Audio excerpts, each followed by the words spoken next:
Bien, seguimos pues con estos comentarios, aproximaciones si se quiere, a lo que constituye la opinión pública. En esta oportunidad vamos a hablar de Jürgen Habermas, filósofo alemán, el mismo que señala que la opinión pública es un espacio público, para empezar. En ese espacio público dice que deliberan las personas. Pero grupos también, pero también clases sociales. Entonces, a diferencia de otros autores, Habermas señala que la opinión pública constituye un espacio público de deliberación de ideas en el cual intervienen personas, grupos sociales, clases sociales. Ahora, Habermas indica que esta deliberación, ¿sí? Es argumentativa e incluso va un poco más allá.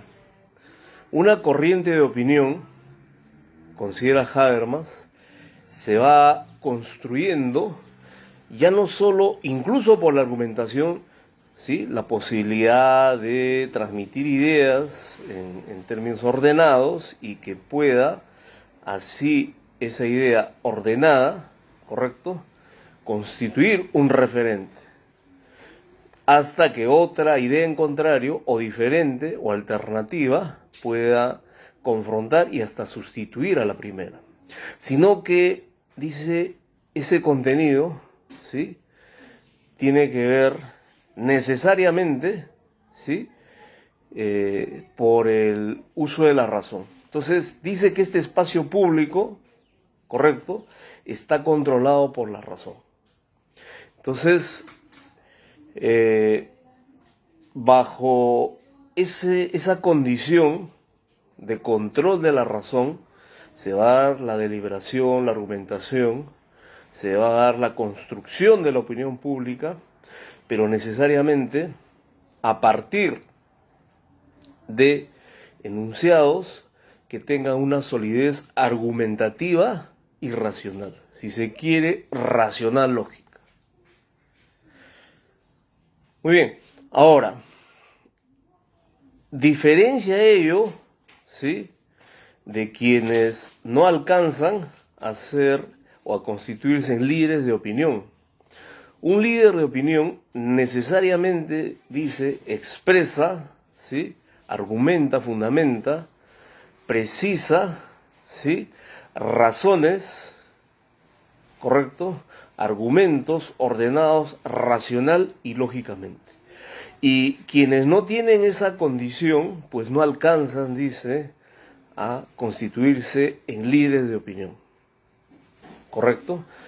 Entonces, no es que la sola opinión ya ejerce influencia, ¿sí?, en este espacio público que él indica, precisa, sino que además hay una necesidad, ¿sí?, que este argumento sea racional y lógico. Solo bajo ese supuesto podría constituirse en un líder de opinión, en liderar una opinión y pasar a construir una corriente de opinión, pasar a construir la opinión pública propiamente dicha.